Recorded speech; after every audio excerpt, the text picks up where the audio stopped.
reconocemos la obra y la trayectoria de don Eduardo González Viaña. A nombre de nuestra directora Karen Calderón, quien ha tenido un imprevisto, no puede estar acá, yo quiero leerles un breve saludo a don Eduardo y a la mesa, a quienes agradezco y les doy la bienvenida nuevamente. Muchas gracias por darse un tiempo en esta noche tan especial para nosotros, pues nos permite dar cumplimiento a nuestra misión y objetivo, que es difundir y promover nuestra literatura. Y más aún cuando se trata de celebrar más de 60 años de trayectoria de uno de los escritores más importantes de nuestra literatura, don Eduardo González Viaña. He tenido el honor de conocerlo personalmente hace unas semanas y compartir anécdotas, fotografías, literatura y muchas risas entre los pasillos de esta casa que se ahorra con visitas como la suya. Y ha sido un privilegio para mí ser testigo de su lucidez creativa, de su amor por el país, de su gana de recorrer las calles de la ciudad y la melancolía por pensar siempre en el Perú. He tenido en mis manos Kashkaniragmi, Arguedas, publicado recientemente, y eso me hace pensar en que Eduardo González Viaña es un escritor peruano universal. Esperábamos pronto sus memorias y nos ha prometido a sus lectores, pues estaremos muy gustosos de recibir esta obra. Gracias por más de estos 60 años de palabra hecha arte, don Eduardo.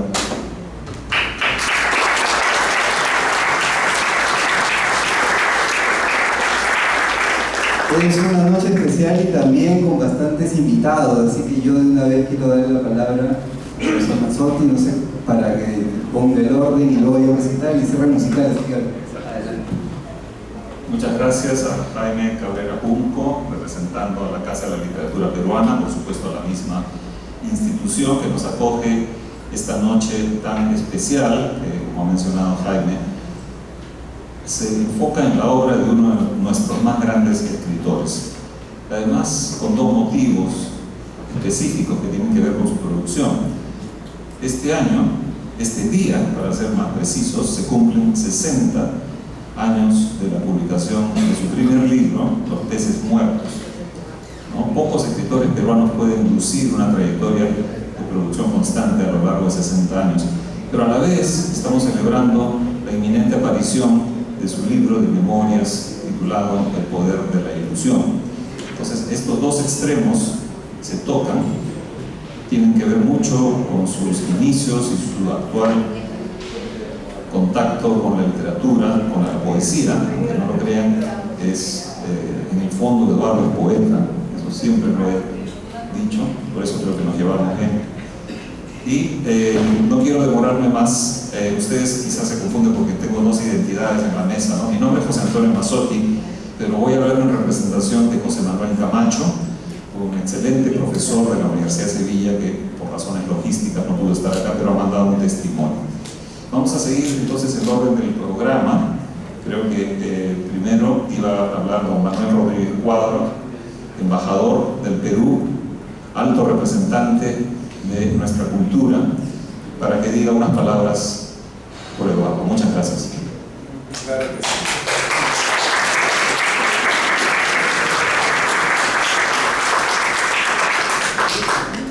Buenas noches. Bueno, hemos escuchado que este acto coincide con el lanzamiento. Perdón, micro. Vamos a ver,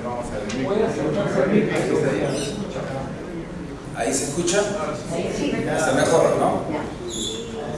Decía que este acto de homenaje a Eduardo González Viaña coincide con el lanzamiento de sus memorias y por esa razón estamos convocados por el poder y la ilusión. El poder es un concepto objetivo que tiene que ver con la capacidad de una persona o un grupo de personas para influir en otras. No es subjetivo.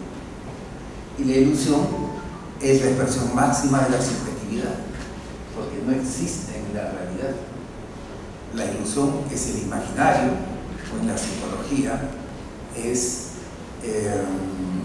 la anomalía de inventar la realidad.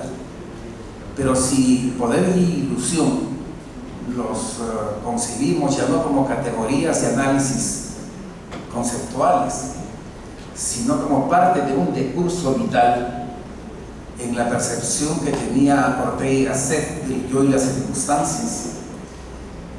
En esa perspectiva, que es a mi juicio lo que orienta el libro de memorias de Eduardo, emerge el poder de la ilusión. Es el título de las memorias de Eduardo y que es además, creo yo, el contexto en el cual hoy le rendimos homenaje y reconocimiento. El Perú, como decía Jorge Basadre, es un país de ingratitudes, donde es difícil reconocer los méritos del otro. La propia sociedad peruana, la propia historiografía nacional está en deuda con el mismo aporte de Jorge Basadre a la vida nacional. No se trata, por cierto, este homenaje de un tributo grandilocuente o de halago extremo que excede los parámetros de la razón, como lo hiciese de sí mismo José Santos Chocano en los años 20, cuando Leguía lo coronó como el poeta de la República, como el novelista, como el escritor de la República aristocrática. En esos años 20, Chocano, al recibir la corona de laureles, la levantó con sus manos aquí en la Plaza de Armas y dijo: benditos los pueblos que coronan a sus poetas, porque de estos es el reino de los cielos.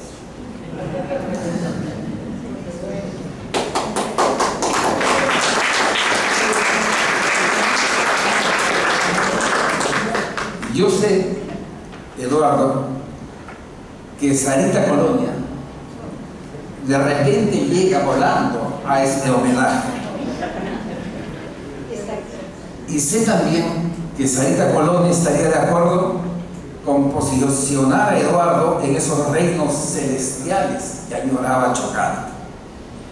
Pero siento que el verdadero reconocimiento, el genuino homenaje, está más cerca de las virtudes terrenales, del itinerario vital, intelectual, social y personal, de quien con inmenso talento, capacidades técnicas, dominio delicado y casi perfecto del lenguaje, ilimitada capacidad creativa y sobre todo generador de ilusiones de la vida para la novela y de ilusiones de la novela para la vida, ha aportado al desarrollo cualitativo de la literatura peruana y latinoamericana con un estilo y una estructura literaria propia. Para muchos críticos, Eduardo González Viaña es quizás uno de los pocos o el único escritor actual del realismo mágico. Ciertamente, en su obra está presente esa notable expresión de la literatura latinoamericana que introdujo lo fantástico y lo mágico en la cotidianidad de la realidad. Pero la obra de Eduardo, que comprende y expresa elementos del realismo mágico, al mismo tiempo lo excede, lo supera y lo hace a través de un sólido enfoque de la interculturalidad, de la diversidad cultural. Es quizás en ese sentido, antes que un escritor del realismo mágico, un escritor del realismo de la interculturalidad. En Cien años de soledad, Remedios la Bella levita como una expresión de lo fantástico. En Cascarrillas ni Arguedas, los animales y las huacas, el agua y los sapos viven, hablan, interactúan con los seres humanos, pero no por el recurso de lo fantástico o mágico, sino porque son parte de la realidad, de la cosmovisión andina en la que no es fantástico sino real que los sapos hablen, que sientan y actúen. Apos vivientes que no son parte de la ficción del realismo maravilloso, sino de la normalidad cotidiana de lo real en un mundo de la cosmovisión andina en la que son parte de la naturaleza con los seres humanos. La trama de la interculturalidad en González Viaña es esencialmente andina, pero no de manera excluyente. Se extiende a la interculturalidad urbana, presente por ejemplo en Sarita Colonia viene volando, o en el corrido de Dante, ya un clásico de la literatura de la migración y las cuestiones identitarias. La trama de la interculturalidad en Sarita Colonia es urbana, pero es urbana provincial y es al mismo tiempo la recreación del problema identitario de la migración a Lima. El propio Eduardo nos dice: en Sarita Colonia encontré a un ícono adoptado por un grupo de gente que esperaba e imponía su identidad, una identidad que no necesariamente era provinciana, sino racial. Se trataba de una santa chola que la gente asumía. Eso era una grandísima revolución en una sociedad donde los negros se proclaman blancos. Sarita Colonia era pues la santa del taxista que quiere tener un ícono cholo como él. Era la santa de los ladrones, de las prostitutas, de la gente que no tenía trabajo, de los provincianos, que eran todos limeños, que hasta ese entonces habían querido ser limeños y de repente descubrían que no lo eran. Fin de la cita. Pero los elementos de la identidad perdida o deseada, que reaparecen con una fuerza argumental muy fuerte en el corrido de Dante, en el conjunto de la narrativa de Eduardo, creo, se expresan con un sentido de transversalidad, planteando los problemas identitarios en el ámbito subjetivo, grupal, colectivo y nacional. La triple problemática de la identidad biográfica, social y nacional del Inca Garcilaso de la Vega, en Cutumi Garcilaso, expresa claramente este itinerario de contradicciones entre el padre realista y de un sector social alto, Isabel Chimbuogyo, la madre quechua, los orígenes españoles del padre, la contradicción entre las visiones del mundo occidental y del mundo quechua y la adhesión subjetiva cultural en términos de oposición entre el reino de España y el reino universal del Tahuantinsuyo, se resuelven en Garcilaso y en la novela, en la primera afirmación histórica del sentimiento nacional peruano. Pero las cuestiones identitarias que quiero resaltar son transversales en la narrativa de Eduardo. Y eso lo lleva a plantear el problema de la identidad nacional peruana y a reflexionar desde su literatura en el Perú.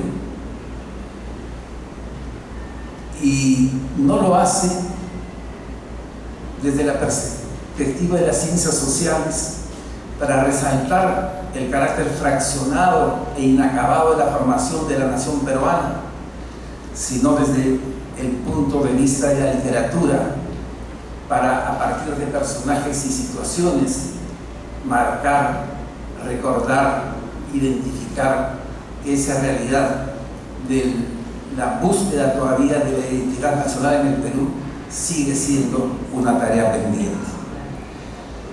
Hay dos lastres históricos en la conformación de la identidad peruana, que son el racismo, la pobreza y la desigualdad. En Cascamiragni Arguedas hay un pasaje que muestra descarnadamente la dimensión del racismo. Aquel episodio en el que Arguedas niño cena con su madrastra y el obispo. Grimanesa la madrastra, inquiere al obispo anticipando una respuesta negativa: dígame, ¿es verdad que los indios también tienen alma? A lo que el obispo Alba Premiado responde que sí, que conforme a la bula de 1537, los indios también tienen alma. Grimanesa, descreída pero comedida, se apresura a acotar: obispo, un momentito. Si el alma de un indio existe, entonces debe ser muy pequeñita. La injusticia y la desigualdad es la otra temática que está presente transversal en el tratamiento de las cuestiones identitarias en la novela de Eduardo. Y creo que hay dos temáticas que son de manera sistemáticamente tratadas: la injusticia de la conquista y la injusticia social de la sociedad peruana. En El camino de Castilla, don Ramón tiene una declaración que sintetiza, a mi juicio, la propia visión de Eduardo de la injusticia de la conquista. Dice Ramón Castilla, personaje: pero llegaron los extraños y los abajaron. De los barcos emergían para invadir más tierras. Capturaron a jóvenes y viejos, a doncellas y abuelas, y a todos los hicieron esclavos. Los mandaron a trabajar de sirvientes y a morir en las ermitas. A la mayoría los mataron por puro gusto, por el gusto de saber que en la muerte irían a servir al otro Dios que ellos habían traído a estas tierras. El largo camino de Castilla es por eso no solo el contexto de la narración de un viaje épico descrito como lenguaje poético desde Río de Janeiro a Lima, sino el propio recorrido identitario de Castilla, que pasa de ser realista a ser patriota.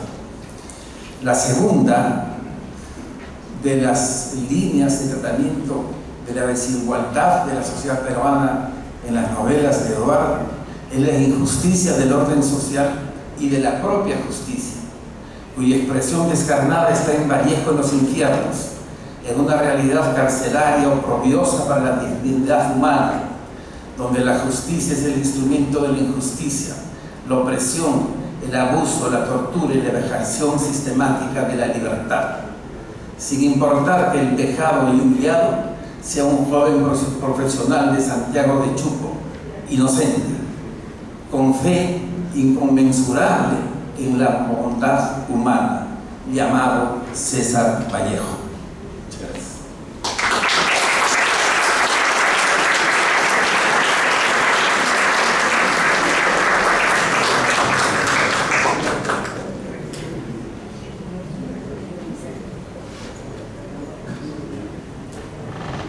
Muchas gracias a don Manuel Rodríguez Cuadros por estas sabias palabras que rinden justicia a la obra y la trayectoria de Eduardo González Viana. Vamos a continuar con Marcela Pérez Silva, embajadora, poeta, cantante, artista múltiple, que además es también representante de los amigos de Mariátegui, y en nombre de La Mauta está aquí presente para rendir homenaje también a nuestro Eduardo González Viana.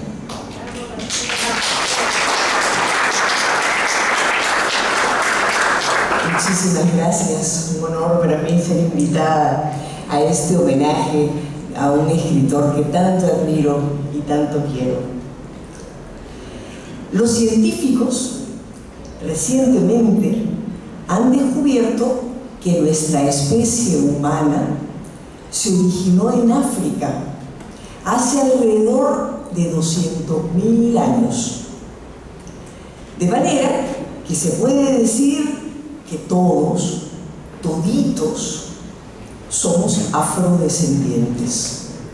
Y, salvo quizás algunos que siguen viviendo en Botsuana, Namibia y Zimbabue, somos hijos, nietos y bisnietos de la migración. Eduardo González Viana dice que la migración latinoamericana es la más grande desde los tiempos en que los judíos caminaban hacia la tierra prometida. Miles de seres humanos migran cada día con su esperanza a cuestas en busca del paraíso. Los hay de todos los colores y de todos los acentos. Los que viajan en avión, los que atraviesan fronteras escondidos en camiones, los que cruzan a nado los ríos con sus niños amarrados en la espalda. Ha de ser por eso que los personajes de González Viaña están siempre navegando, galopando, caminando, cuando no vuelan. Ramón Castilla se atraviesa a pie la selva amazónica para llegar a Lima desde Río de Janeiro. César Vallejo, a borde del Oroya, cruza la mar Océana, como 400 años antes había hecho Gómez Suárez, quien habría de convertirse en el Inca Garcilaso de la Vega, para llegar a cumplir la promesa que le hizo a su padre y dar testimonio de la verdad de su pueblo. Transitan los caminos de los Andes el niño José María Arguedas y su burrito Azulejo, mientras que Dante y Virgilio, su burro sayondo, van en van por las rutas de la gran montaña. Y Eduardo Calderón Palomino, el chamán al que llaman el Tuno, con sus 4 burros de ancho, recorre las huacas sagradas donde vibran todavía los sabios de la antigüedad mochica. Viene volando Sarita Colonia, igual que el perro Mateo y Eduardo, su discípulo, que saben que cada viajero lleva su aldea dentro de sí.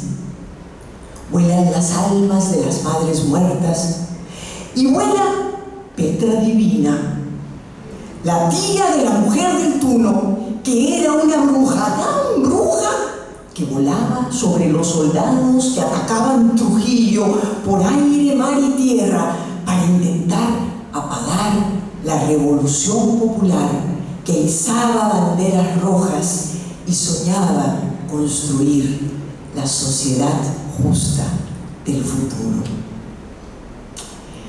Yo conocí a Eduardo González Viaña por internet. De cierto modo, podemos decir que llegó hasta mí volando a través del ciberespacio. Yo todavía no era muy diestra en el manejo de Google, pero encontré una página que se llamaba Correo de Salem. De Salem yo solo conocía unos cigarrillos mentolados y una obra de teatro de Arthur Miller que hablaba de unos juicios amañados y de una cacería de supuestas brujas. Pero quedé fascinada por aquellos textos maravillosos y decidí escribirle al autor.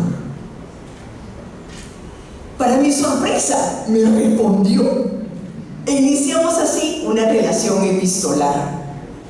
Al tiempo, mis amigos Walter Palacios y Rosina Valcárcel lo trajeron a mi casa y recién entonces me convencí de que se trataba de un ser real, de carne y hueso. Poco después cayó a mis manos su novela Vallejo en los infiernos. Al evocarla, me parece haber visto una película. Mi memoria ha guardado un abanico de imágenes tan vívidas que podría jurar que vi al poeta vestido de riguroso negro, de camisa de cuello duro, con una rosa blanca en el ojal, siendo perseguido por un loco armado de una comba que amenazaba con asesinarlo a golpes en una cárcel de Trujillo. Más o menos por esos años, volvió Aurora Colina al Perú, concretamente a esta sala de la Casa de la Literatura Peruana.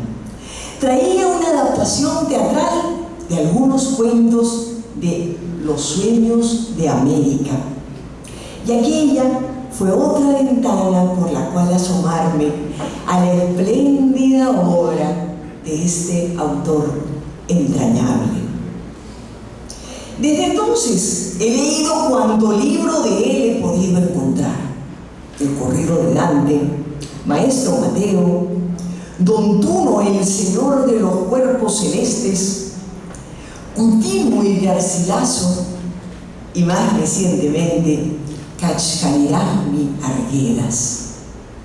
Mis ejemplares están todos subrayados, con las orejitas dobladas y llenos de anotaciones. Perderme en su prosa resplandeciente de poesía es una experiencia deliciosa. Reírme con las ocurrencias de sus personajes, sufrir con sus desventuras, emocionarme con la dignidad con la que cada uno de ellos enfrenta la vida.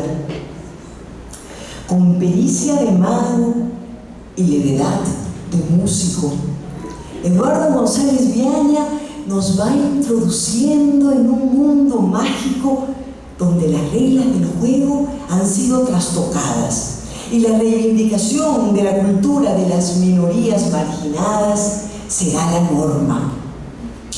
Un mundo plurilingüe en el que el runacini, la lengua de los seres humanos, el castellano o el spanglish se alzan en pie de igualdad.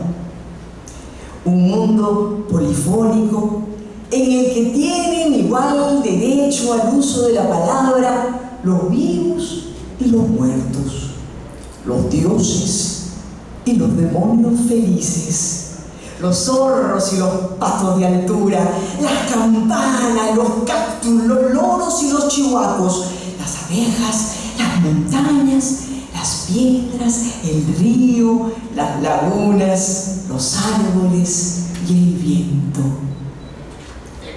La polifonía se expresa también en los instrumentos musicales que interpretan la columna sonora de sus novelas.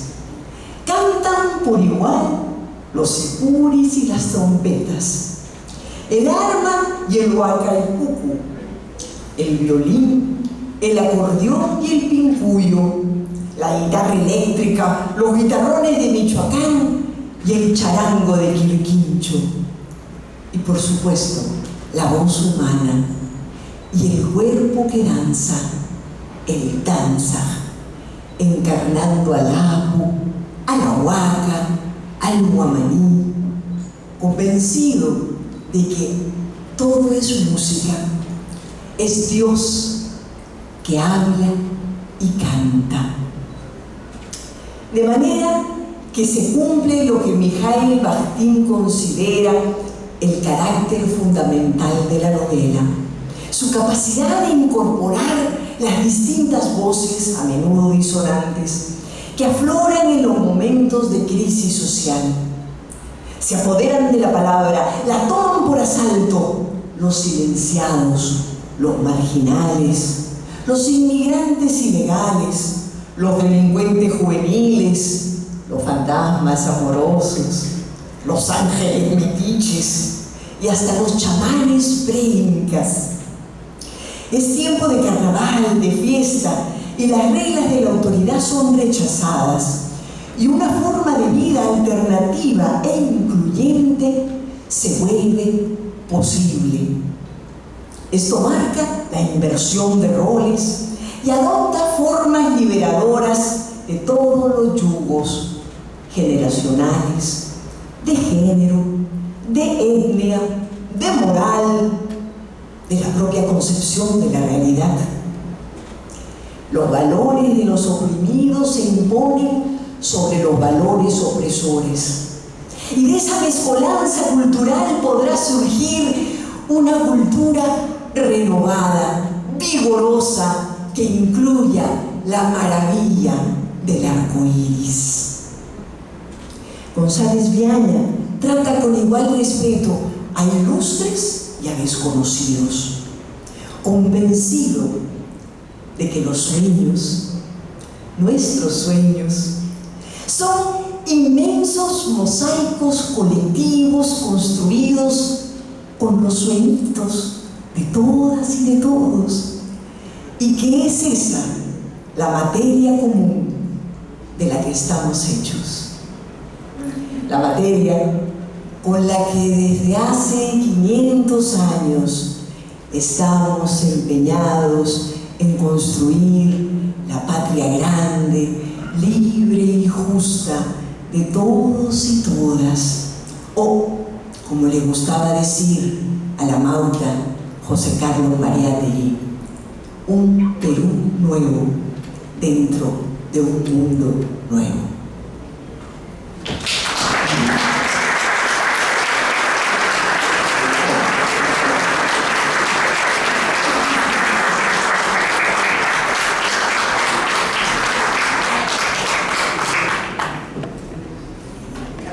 Muchas gracias a Marcela Pérez Silva por esas elocuentes palabras.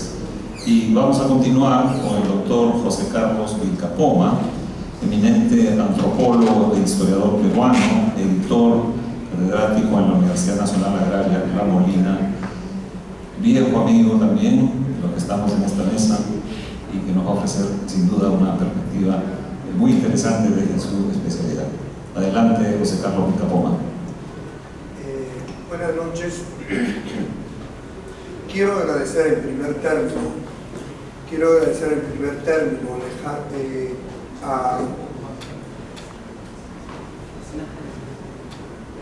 Hola, ¿ahora?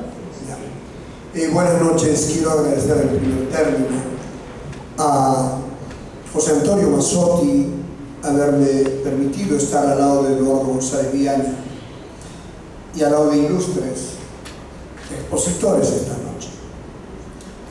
Voy a hablar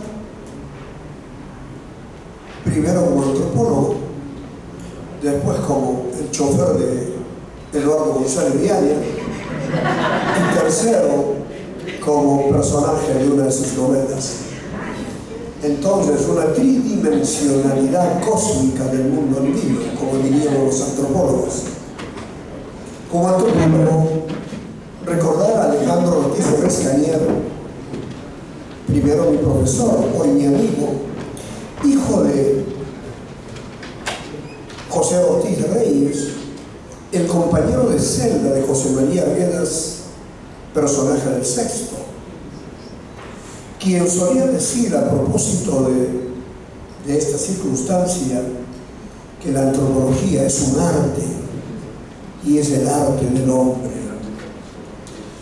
Como tal, entonces, estoy cerca de la creación magnífica, invicta e ínclita de Eduardo González Villaña.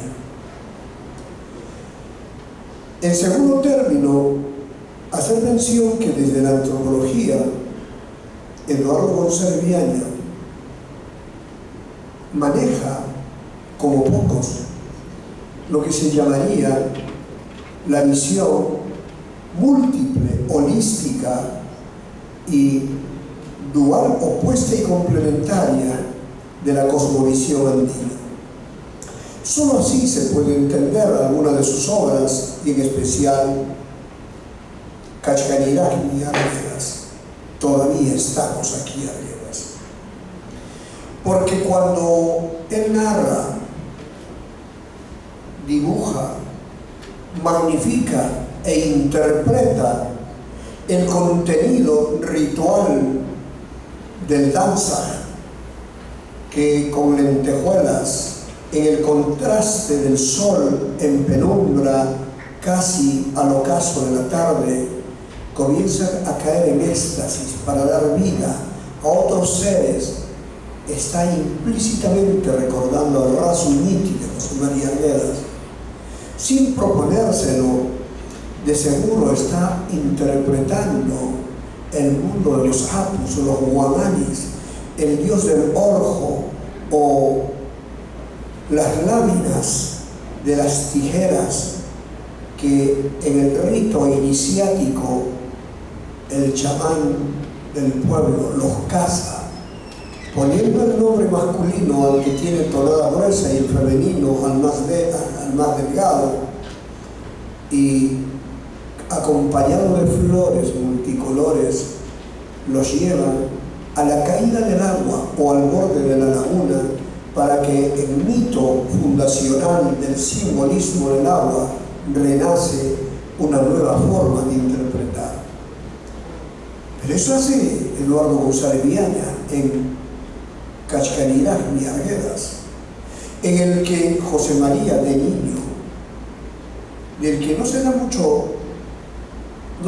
cuenta en los trabajos ni etnográficos ni tampoco literarios, no solo está Azulejo, sino también está la hacienda Miseca, está también presente esa simbología imaginaria del danza que en rito no solo iniciático, sino el rito del Atipanacui, que es la confrontación de fuerzas, cobra nueva vida para alcanzar lo que se llama mágicamente el tercer cielo, es decir, el Hatun Pacha después del Aquí o del Uku Pacha. Entonces estamos frente a Eduardo González Viaña, que también es antropólogo o hace antropología sin proponérselo como los grandes. Y si me pongo en la dimensión, como hace en Cachcaniragni, en el que él como personaje entra a la novela para conversar con los zorros, o los zorros cuestionan al mismo narrador,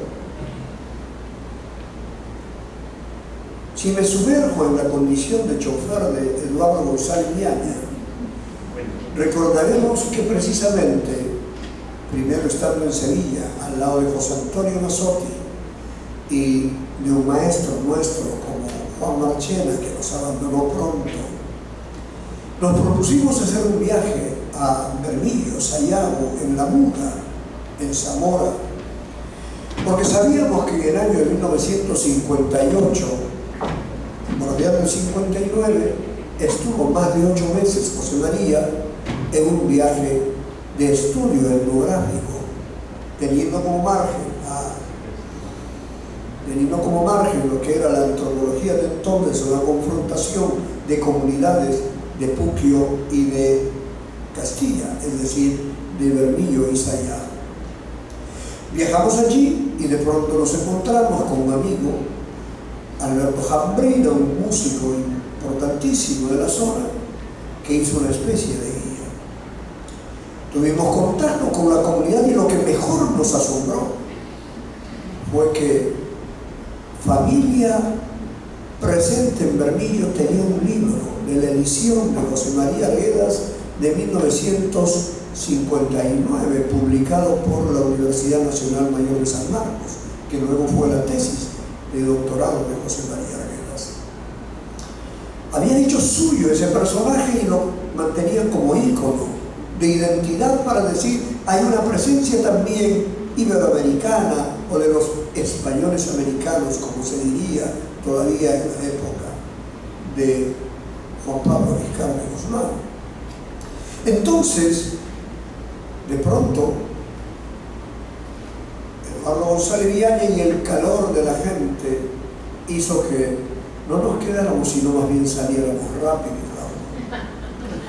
Entonces, Eduardo, cuestionante como siempre, no permitió que alguien como yo bebiera una copa más de ni siquiera un refresco, porque había que regresar de Zamora a Madrid y yo era su conductor, su chofer. Como más o menos conduzco aquí o allá, sin ser camionero de mi pueblo, entonces nos pusimos al volante, pero Eduardo era un gran narrador que me recordaba a esas narraciones poéticas que el mismo José María Arguedas recoge en el diario, el último diario que dejó en la carta al rector de San Marcos. Hablamos primero del gran historiador Juan José Vega, como él lo quería y lo conocía. conocía, pero no solo estaba él, estaba Lucho Lumbreras en la memoria, estaba también Pablo Macera, Lalo Storowski, estaba también en el camino, mientras uno manejaba, seguía comentando los vericuetos personales. ¿Quién no tiene en la vida claroscuros? Pero Eduardo sabía combinar esa dicotomía del bien y el mal en las personas y se hacía más interesante la conversación. Estaba Arturo Corcuera también, y toda la historia de la Natuta, o estaba don Efraín Monoteves, o estaba mucha gente, y el viaje se hacía corto. Entonces supe entonces que Eduardo era amigo de todos, de Lucho Millones, era amigo de generaciones del 60, como también las últimas, muy amigo de los jóvenes. Entonces le dije, este hombre es un etnógrafo, no solo es un literato, un etnógrafo que recoge y tiene una mirada que ausculta inmediatamente un registro de observación participante dentro de la antropología. Y la verdad es que Eduardo González nos asombró y dijimos, Eduardo, en algún momento tienes que escribir tus memorias, pero guarda esos secretos que debe ser para nosotros y nada más. Porque eso quedará, no sé si alguna vez, como de seguro cada uno de nosotros tiene el secreto de sí mismo o del otro. Porque es más, los neurocientíficos nos dirán que nosotros tenemos necesariamente una curva del olvido y que todo aquello que no nos conviene los mandamos allí, porque no sería vivible nuestra existencia si recordáramos todo lo que nos ha pasado en la vida. Nos echamos al olvido. Y creo que algunas cosas las guardamos, lo poetiza y lo desarrolla. Pero el otro aspecto es que cuando comenzamos a trabajar, o él comenzó a trabajar Cachcaniragni, teníamos algunos interlocutores válidos, como los danzas, los bailarines, o algunos testimonios de gente que había estado muy cerca a José María o a sus personajes. Y es así entonces que me dice, tú eres un profesor. Pero yo digo, soy un profesor, pero además sé algo de lanzar de tijera, pero además, pero tú eres un profesor rural. ¿Cómo sabes esas cosas? Pues he caminado no solo siendo antropólogo, sino siendo andino. Tú eres un personaje mío. Y me puso al lado de los danzas de tijeras. No sé si por mi rostro cetrino o por mi vinculación con los danzas, o se imagina que yo en algún momento pueda agarrar las tijeras y bailar el famoso Atipaná. Pero desde allí he sabido que Eduardo González Viaña combina mágicamente la realidad con lo que se llamaría ese vericueto del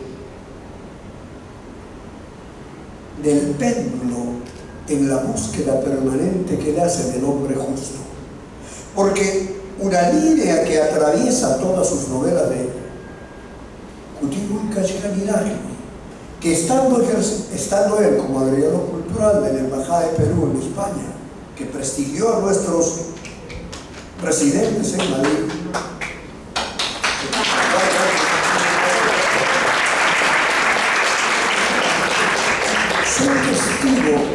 soy testigo que en Madrid llenamos el mejor de los teatros en la Gran Vía con cientos de peruanos que vivaban a propósito de Cutigu y Garcilaso, la dramatización a través de la representación danzaria, regionalizada y además con imágenes que acompañaban manifestación virtual, combinación de la tradición y la modernidad, cientos de gentes al que le devolvíamos identidad por una gestión positiva de Eduardo. Entonces, comprendimos que Eduardo González Viaña va en el péndulo permanente de la búsqueda del hombre justo, porque no hay narración que la realice magníficamente en el que no esté presente ese hombre justo ese hombre que es el ideal, no solo de nosotros, sino de una sociedad y hasta de un sistema. Gracias.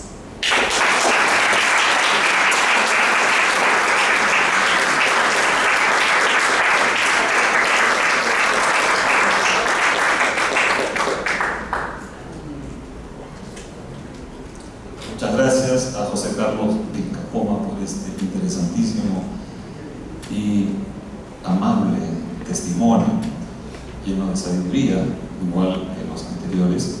Vamos a continuar con Joel Acuña, representante de la Universidad César Vallejo, editor, antropólogo, que nos va a hablar además de la última obra de Eduardo González Viaña a punto de publicarse. Adelante, Joel.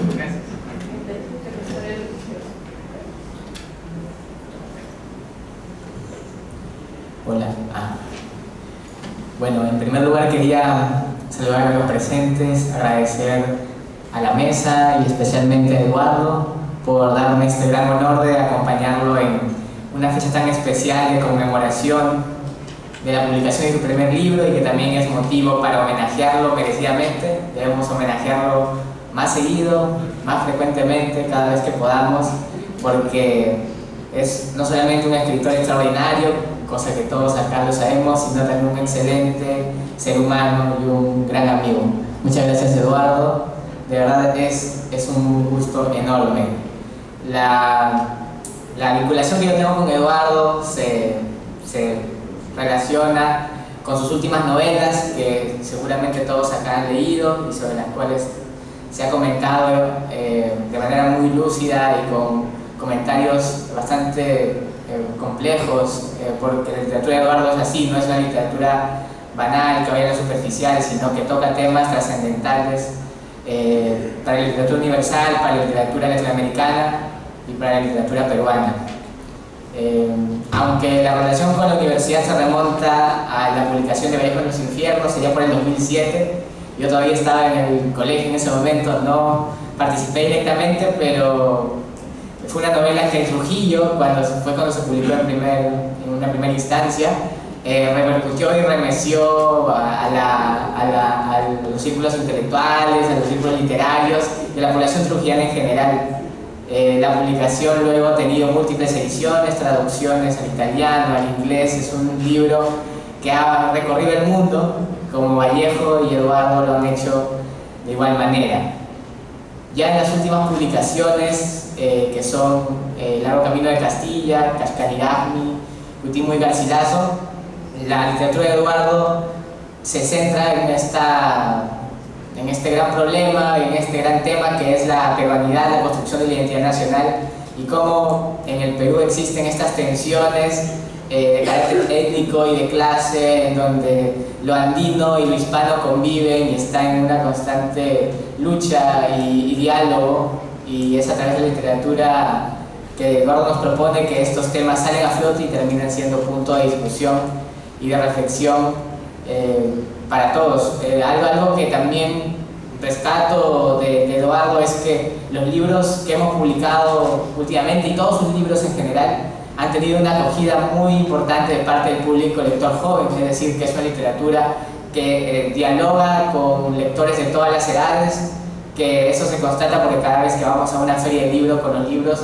uno ve que no solamente son lectores formados, que ya tienen una cierta preparación, sino también lectores nobles que están acercándose por primera vez a un libro. Y qué mejor manera de, por ejemplo, conocer algo sobre Arguedas, conocer sobre la historia de transformación, de todo este viaje de construcción, de transformación de identidad que sufrió Castilla a través de la forma tan elocuente, tan extraordinaria de narrar de Eduardo. Por eso creo que esta constante en la literatura de Eduardo liga mucho con la... ¿Y por qué creo que sucede esto? Porque liga mucho con el espíritu de la juventud, que creo que es algo que también tiene que perpetuarse y conservarse a través de obras como los libros, como las novelas y el arte en general, que es el subvertir los órdenes establecidos, que es algo que en todas las novelas, desde Los peces muertos hasta inclusive las memorias, de las cuales ya les hablaré un poquito más en unos minutos, es constantemente cuestionar por qué algunas cosas funcionan como funcionan y por qué la realidad tiene que encajar de una manera determinada. ¿Por qué es que por ejemplo, por qué es que la población andina, quechohablante, tendría menos derechos que la población hispanohablante, en Arguedas, por ejemplo? ¿O por qué es que no se podría dar una vinculación en Garcilaso entre lo hispano y lo andino y convivir?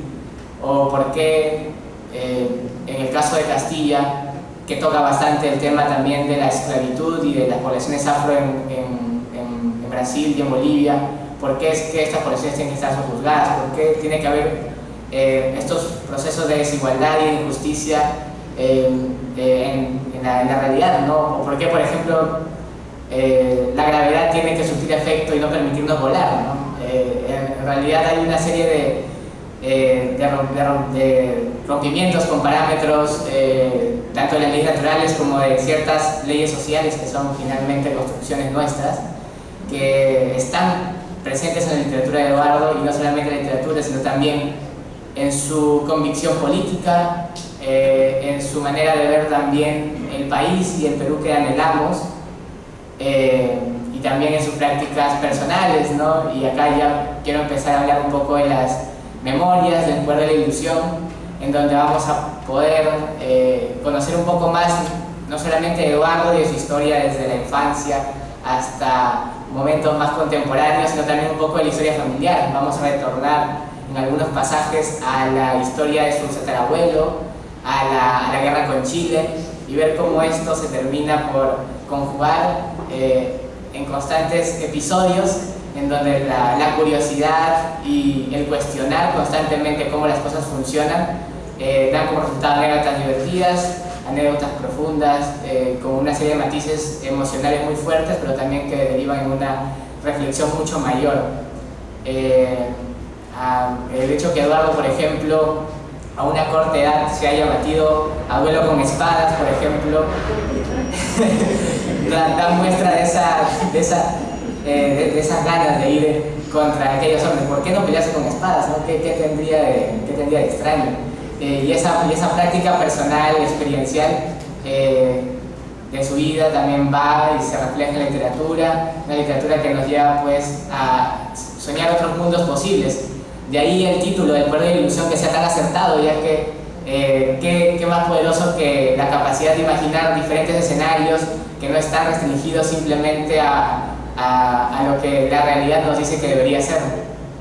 Entonces la capacidad esta de construir otras utopías, otro Perú, otro tipo de literatura, es algo que ahora nos ha mostrado y nos va a seguir demostrando con muchas novelas más que vendrán. De hecho ya tuvimos conversaciones sobre el próximo libro, pero no podemos adelantar, y solamente decirles que el Puerto de la Ilusión va a ser que me parece un hito dentro de los muchos que Eduardo produce. Nos va a deleitar con parte de la historia de nuestro país, con parte de la historia también de Latinoamérica, dada su vinculación con muchos personajes importantes de nuestra historia, y también nos va a hacer retornar, al menos por ejemplo los que somos liberteños, trujillanos, un poco también al terruño, y regresar y vernos también como reflejados en ese cholo del norte que va y conquista Lima y conquista Europa y Estados Unidos y da la vuelta al mundo,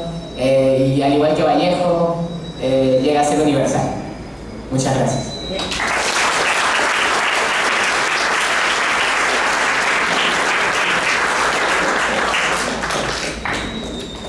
Muchas gracias, Joel Acuña, a nombre de la Universidad César Vallejo, que es la principal editora en este momento de la obra de Eduardo González Viaña, pero sus libros se pueden encontrar bajo muchos sellos. Y a propósito, quiero recordarles que en la parte de atrás del auditorio hay ejemplares disponibles de las últimas novelas de Eduardo González Viaña, así que aprovechen. Bueno, voy a preconcluir esta mesa, porque Eduardo me ha pedido hablar al final, unos minutos, con el testimonio del catedrático español José Manuel Camacho, que como mencioné al principio no ha podido estar presente, pero él nos habla del último libro de Eduardo, que es justamente el de sus memorias, El poder de la ilusión. Dice el profesor José Manuel Camacho de la Universidad de Sevilla: la impecable trayectoria literaria del escritor peruano Eduardo González Viaña está llena de inmigrantes que tratan de alcanzar el quimérico sueño norteamericano, dejando atrás familias, tradiciones, lenguajes, generando una cosmovisión transcultural e identitaria de alto voltaje estético e ideológico que lo sitúan como un fabulador privilegiado en el nuevo canon de la narrativa latinoamericana. Sin embargo, su poderoso mundo narrativo no se ha quedado ahí, en la refriega solidaria con el mundo de los latinos en los Estados Unidos, sino que ha decidido reescribir la historia de su país desde las claves insólitas de un realismo mágico que parece alucinado y que penetra en la realidad para ofrecerle al lector una verdad literaria mucho más limpia, compacta y duradera que la propia verdad histórica. Así lo vemos en novelas como El largo camino de Castilla, del 2020, Cutimu y Garcilaso, del 21, o Kashkanirat y Arguedas, del 22, en las que explora las posibilidades literarias y ficcionales de tres de los grandes protagonistas de la historia cultural y política del Perú, como son el presidente Ramón Castilla, el inca Garcilaso de la Vega y el escritor José María Arguedas, a los que recrea desde una perspectiva nueva y sorprendente, lejos de las calcificaciones generadas por la tradición y los cánones más conservadores, para darles una nueva vida, un nuevo protagonismo, nuevas luces que ayuden a iluminar el presente y el futuro del país andino. La trayectoria literaria de Eduardo González Viaña resulta abrumadora, contundente, con una capacidad de fabulación pocas veces reconocible en nuestra historia literaria común, más allá de las asperezas del mercado editorial y de la repercusión mediática de sus obras, libre de los cacareos críticos que resuenan en las gavillas periodísticas de los suplementos literarios para mayor gloria de los grandes grupos de comunicación.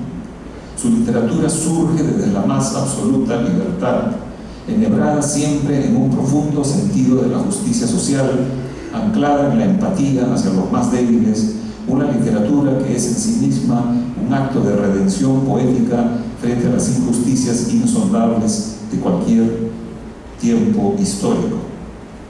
De hecho, nada parece ajeno a la mirada curiosa del escritor chepenano, quien contempla el mundo desde una atalaya humanística en la que se funden los mitos occidentales con los de su propia cultura peruana, generando un marco artístico con una enorme variedad de referentes culturales que van desde las manifestaciones más populares propias de la cultura de masas a las formas más alambicadas y sofisticadas de la llamada alta cultura, desde el aluvión de las telenovelas latinoamericanas a las esferas insondables de William Faulkner, desde los cuentos populares oídos en los caminos de su infancia hasta la gran literatura esculpida en los mármoles de la memoria, hasta alcanzar ese promontorio de la cultura universal que es la Divina Comedia de Dante, a la que llega al ritmo de las lecturas en voz alta de su abuelo.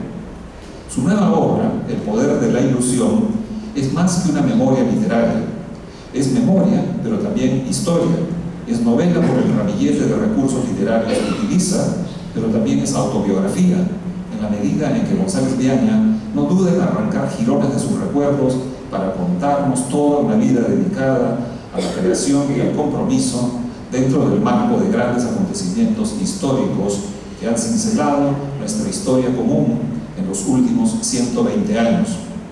A lo largo de varios centenares de páginas vemos crecer a un niño embelesado con los versos de Alighieri primero y más tarde con los de César Vallejo, al que dedicó su novela Vallejo en los infiernos en 2007, para convertirse de manera inequívoca en un escritor de altísimos vuelos que ha sabido metabolizar cualquier traza de la cultura popular o libresca para crear un mundo tan fascinante como irrepetible, tocado por una suerte de realismo vaporoso que parece condensarse en cada una de nuestras lecturas.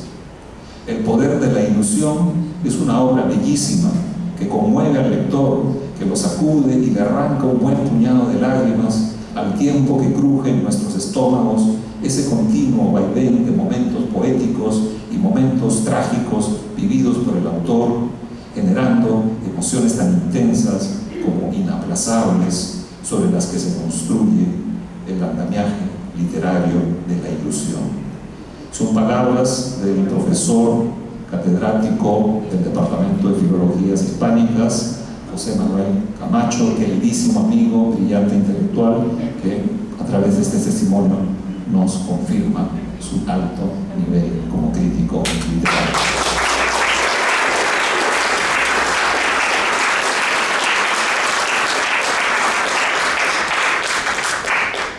Y esta primera mesa va a coronarla nuestro queridísimo Eduardo, nadie menos, porque después, como recordarán por el programa, viene la parte artística, un recital del grupo La Huaca es Poesía, aunado a otras instituciones como la Asociación Internacional de Peronistas, la propia Casa de la Literatura, la Asociación Amigos de Mariátegui, la Universidad de Tufts, la Universidad de Western Oregon, y nos hemos confabulado aquí para ofrecer también un florilegio poético que vendrá en unos minutos y, por supuesto, como parte de La Huaca es Poesía y aparte también su propia autonomía y trayectoria artística, el gran cantautor Rudy Rivera, fundador del legendario grupo Pucasono. Así que no se vayan, primero Eduardo González Viaña, luego la mesa de poesía y cerramos con música y el cóctel al final. Muchas gracias. Hola amigos y amigas.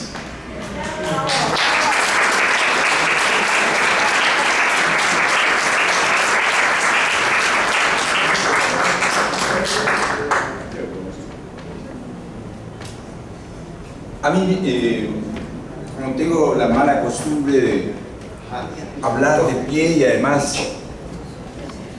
he sido profesor tanto tiempo, pues se me ocurre hacerlo ahora de esta manera.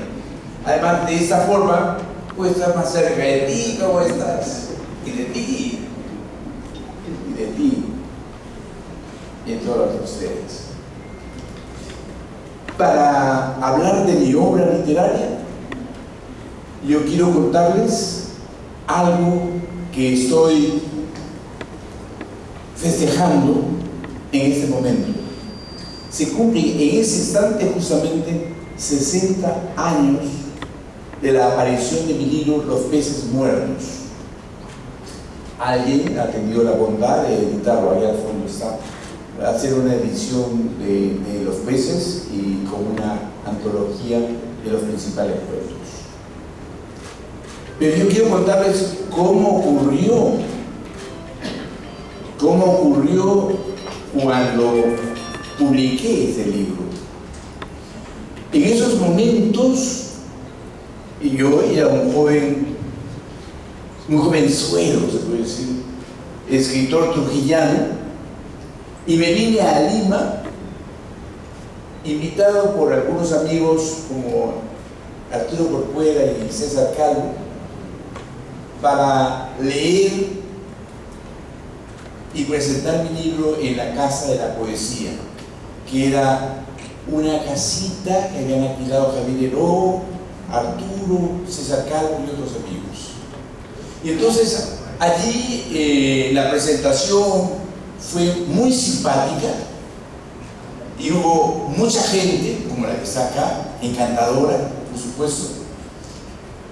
Y al mismo tiempo, en los periódicos aparecieron críticas, como recuerdo inmediatamente la de Sebastián Salazar Gondi, que decía que era un poderoso escritor y que se esperaba mucho de mí. Entonces, yo pensé que en esos momentos mi libro se había convertido en un bestseller y que ya desde ese momento podía vivir y podía ser un buen partido. Tenía ¿cuántos? 21 años, algo así.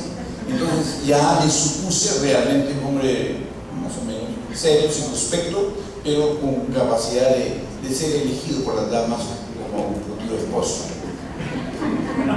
El problema fue que de esa forma regresé a Trujillo y me fui a la librería que vendía mi libro la librería peruana de la señora Inés de Gijón. La señora Gijón, a la señora Gijón le dije que si deseaba tener unos 40 o 50 ejemplares más. Y la señora Gijón, con una gran bondad, me dijo: Eduardito, se han vendido 3 ejemplares de tu libro. Y entonces en ese momento pensé: no voy a poder vivir de mi libro en el futuro, voy a tener que estudiar otra profesión útil. Debo ser abogado, periodista, publicista, diplomático, taxista, en fin, todas las profesiones que he ejercido en mi vida. Pero un buen amigo me dijo: Eduardo, tú dices que por la literatura se debe hacerlo todo, pues vamos y vende tú mismo tu libro. Vamos al café, y nos fuimos al café de Marco, que quedaba ahí muy cerca. Y entonces, allí en el de Marco, me acerqué a un grupo de caballeros, más o menos unos 20, que estaban en varias mesas, y alrededor de un caballero que parecía tener mucho poder. Entonces les dije: señores, en vista de que los lectores no van a las librerías, un autor se presenta. Este es mi primer libro y yo sé que es muy bueno y que voy a escribir algunos mucho mejores sobre él. Y claro, los que estaban allí miraron para otro lado, pero el señor, que parecía tener mucha importancia y yo no sabía quién era don Octavio Alba, en esos momentos era ministro, había sido senador, había sido un hombre todopoderoso, además era dueño de 3 o 4 haciendas. Y entonces él dijo: hijo, tú te llamas Eduardo González Peña, y Eduardo González León, ¿qué es tuyo? Dijo: mi padre. Entonces él es mi primo hermano, y por lo tanto, señores, si este joven es mi sobrino, debe ser un gran escritor, así que todos ustedes tienen que comprar mi libro. Y por obra de ese Gamonal glorioso, mi libro se vendió en menos de un mes.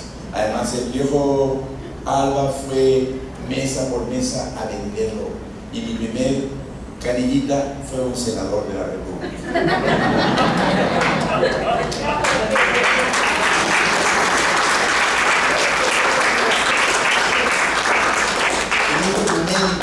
En Trujillo había yo formado parte de un grupo literario que se llamaba Trilce.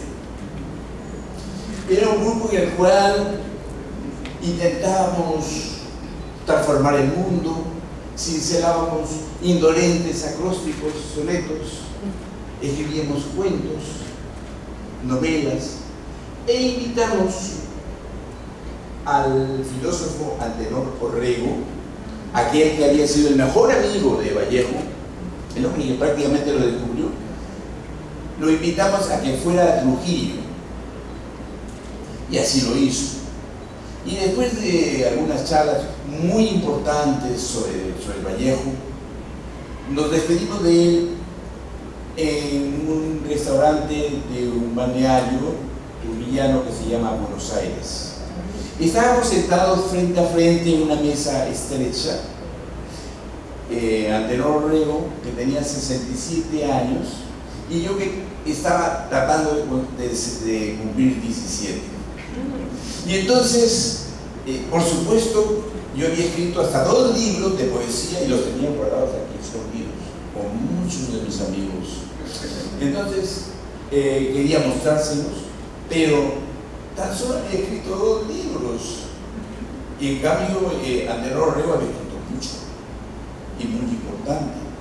Y para evitar que él me preguntara cuántos libros has escrito tú, me comencé a hacerle preguntas acerca de los integrantes de su grupo, acerca de César Vallejo, acerca de Víctor Raúl Aya de la Torre, acerca de Macedonio de la Torre, y dónde se reunían, y si tomaban ajenjo, y si se iban a las ruinas de Chan Chan a hacer espiritismo.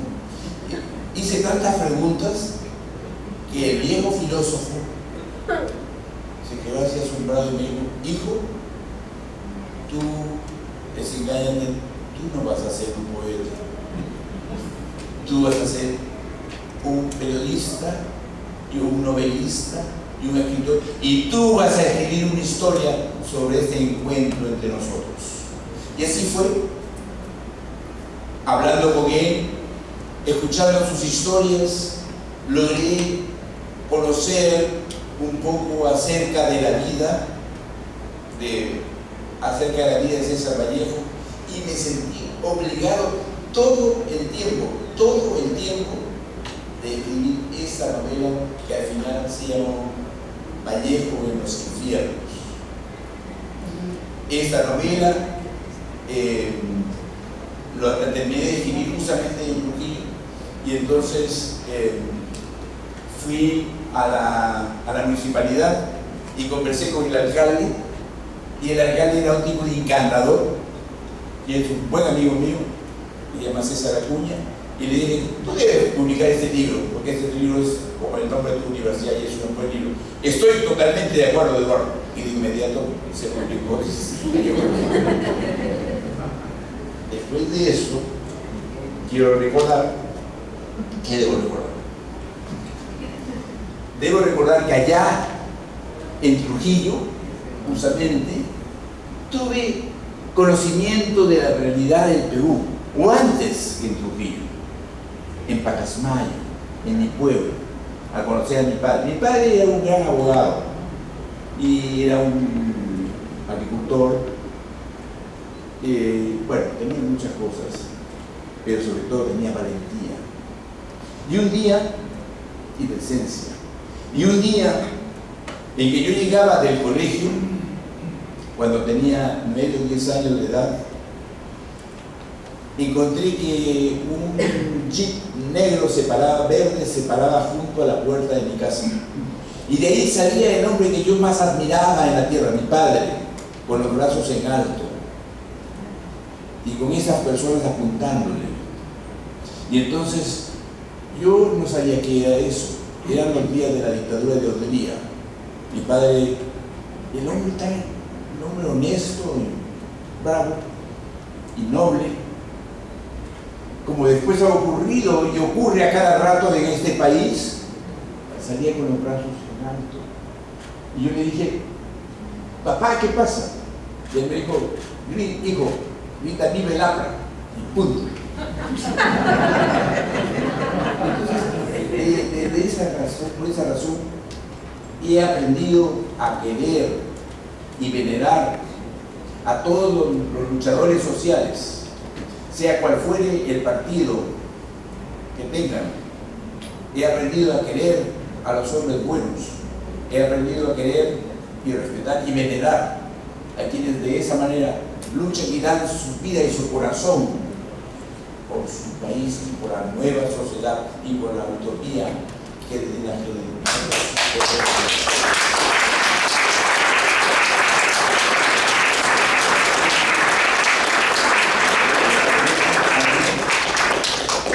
De esa manera también conocí a Luis de la Puente Uceda.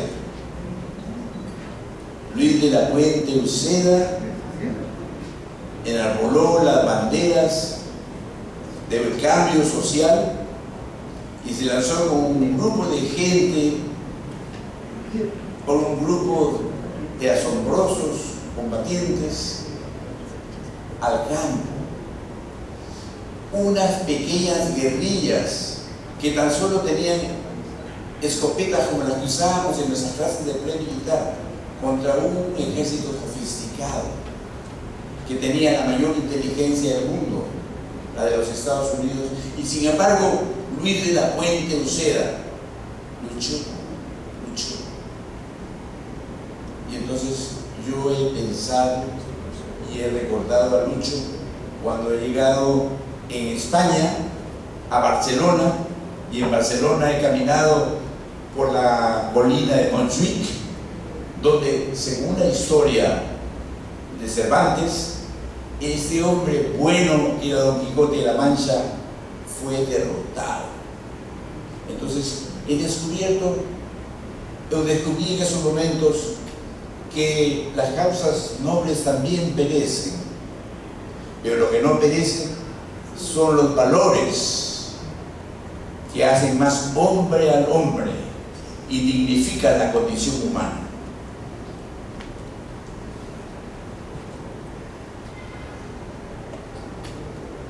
¿Qué me ha pasado en los Estados Unidos? En los Estados Unidos he producido alrededor de 10 libros, novelas y cuentos sobre la inmigración. Hay un hecho o una anécdota que puedo contarles y que tiene que ver con eso. Estaba yo dictando clase, pero en todas mis clases yo cerraba la puerta a los 2 minutos, porque no quería que ninguno de mis alumnos se fuera. Y ahora también voy a cerrar la puerta por si acaso. Estaba en esa situación cuando alguien tocó la puerta. Ya estaban todos mis alumnos. Alguien tocó la puerta y la empujó. Era un policía de inmigración acompañado de un funcionario de la universidad en la que yo trabajaba. Y entonces el policía de inmigración dijo: ¿dónde está el alumno Pedro Vera, por ejemplo? Entonces Pedro Vera estaba frente a mí, estaba a 1 metro mío. Pero yo le dije: ¿qué pasa con Pedro Vera? Tenemos la sospecha de que es un alumno ilegal y en consecuencia nos lo vamos a llevar detenido para hacerle algunas preguntas. ¿Usted tiene una orden? ¿Tiene un juez competente? No, pero usted nos va a ayudar, por supuesto. Yo no lo voy a ayudar porque yo soy un profesor universitario y no un soplón.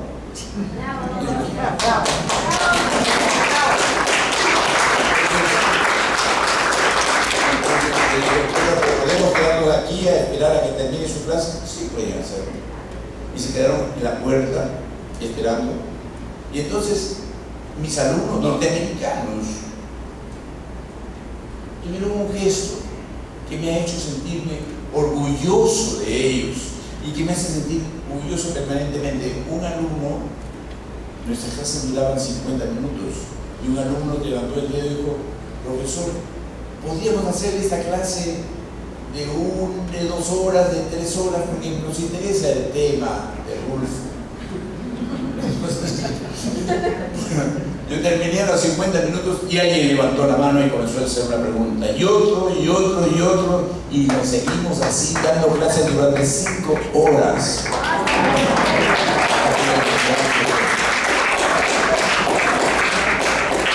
Entonces, al alumno lo saqué yo en mi carro en la parte trasera, y luego, cuando salimos del campus, le dije: oye, ¿no tienes una enamorada, una niñita? Cásate con ella para que soluciones tu problema de una vez. Ya veré, profesor, ya veré, profesor. Pero él, todo lo que deseaba era tener un grado universitario. ¿Por qué iba a ser eso ilegal, caramba? Había entrado en ese país para conseguirlo y no estaba haciendo nada ilegal. Pero como él, hay 20 millones de personas cuyas puertas pueden ser tocadas, personas que pueden estar esperando a sus hijos y pueden recibir la llegada terrible de la migra. Al alumno le dije eso, pero el final no fue de lo mejor, porque mi alumno, ¿cómo se llama? Pedro Vera, más tarde, fue a visitarme a mi casa y me dijo que me agradecía, no le dije: agradece a los chicos, a tus compañeros. Y él me dice: bueno, y le digo: ¿ya has solucionado tu problema? ¿Te casas? No me voy a casar, me dijo, pero me he inscrito en la Guardia Nacional y vamos a entrenar y luego me mandan a Afganistán. están. De ahí puedes regresar en un ataúd. No habría sido preferible que te casaras. El matrimonio no, profesor, eso dura más. Pero pensar en todas esas cosas, ya no voy a. Después te voy a permitir que se abra la puerta, no se preocupe. Pensar en todo esto me hace pensar finalmente, en por qué razón escribo estas cosas, por qué razón pienso esto, por qué razón tengo amigos tan brillantes, tan asombrosos, como este poeta que se llama José Antonio Mazzotti, como Juan Carlos Villapuna, como Marcela Pérez. ¿Por qué razón tengo ganas de dar un beso a Marcelita? Yo no sé, pero les puedo contar algo que puede resumir la historia de todas las cosas que hago, resumir la historia que está allá en mis libros. Cuando yo tenía 10 años en Chepén, fui a visitar a una tía abuela mía llamada Mercedes, quien tenía 99. Bueno, en esa época las puertas estaban abiertas, uno podía entrar. Entonces entré y escuché que mi tía estaba tal vez rezando el rosario. Lo curioso es que no había una persona a su lado, porque generalmente alguien reza al lado de otro amigo, de un sacerdote, qué sé yo.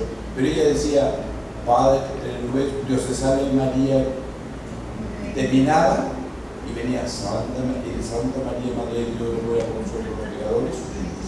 Y entonces se escuchaba el viviseo propio de las beatas. Entonces, pero decía, ¿dónde está la otra persona? Y en un momento determinado, yo estaba sentadito, en un momento determinado me levanté y vi que al lado de mi tía había otra persona, pero no era un ser humano, era un gato. A la hora que mi tía terminaba una parte del Ave María, entonces el gatito maullaba, hacía un ronroneo, como hacen estos animales cuando están cerca de alguien que los quiere. Entonces en esos momentos pensé yo que el gato es lo mismo que la literatura. Nos acompaña siempre en los momentos más importantes de nuestra vida, en los momentos en que estamos más solitarios, y nos permite estar cerca de nuestro Dios, estar cerca de nuestra soledad, estar cerca de todo lo que pensamos, estar cerca de todo lo que queremos. Y entonces por esta razón he persistido y persistiré con todo aquello que he dicho. Persistiré en escribir, en soñar y en tratar de que eso cambie. Mis libros no van a cambiar el mundo. Mis libros no van a abolir la terrible dependencia, el terrible abuso de los ricos sobre los pobres. Mis libros no van a cambiar eso, pero me obligan a creer y a servir causas generosas, sin las cuales la vida no es vida en este planeta. Este soy yo, y eso es lo que yo quiero hacer a través de mis libros. Muchas gracias. Muchas gracias.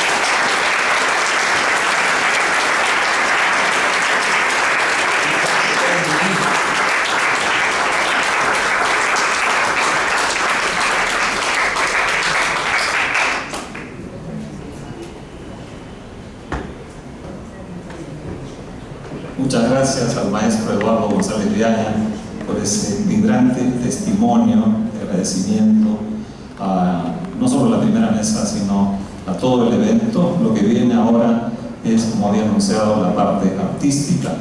Por eso quiero invitar a los poetas de La Huaca, que es poesía, Rafael Hidalgo, Raúl Bueno, Sandra Luna, Manuel Liendo. Me parece que la poeta Brenda Vallejo está en la puerta. Por favor, adelante.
Vamos a dar inicio a la parte poética de este homenaje internacional a Eduardo González Viaña, con la presentación de los poetas del colectivo La Huaca que es Poesía, que es la principal institución organizadora de este homenaje. Eduardo González Viaña también es miembro de La Huaca que es Poesía, por eso no podíamos menos que estar en primera fila. Y luego del recital, que no será muy largo, vamos a darle